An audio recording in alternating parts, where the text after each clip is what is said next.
નમસ્કાર, આપ જોઈ રહ્યા છો નેશન પ્લસ ન્યૂઝ. હું છું આપની સાથે હેતલ ભગત. ગુજરાતની માધ્યમિક અને ઉચ્ચતર માધ્યમિક શિક્ષણનું નિયમન કરતા બોર્ડમાં જુદા જુદા સંવર્ગમાંથી 9 સભ્યોની ચૂંટણી થાય છે.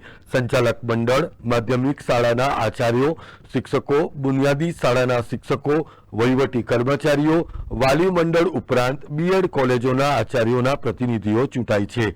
ત્યારે સતત ચોથી વખત રાજકોટ આઈઆઈટી બીએડ કોલેજના આચાર્ય ડોક્ટર નિદત બારોટ બિનહરીફ ચૂંટાયા છે.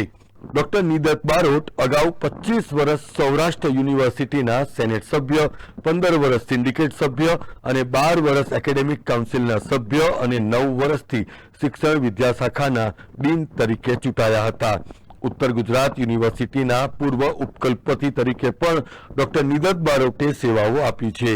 ભારત સરકાર દ્વારા પણ ડોક્ટર બારોટની national council for teacher education Bhopal ખાતે નિયુક્તિ પણ કરવામાં આવી છે.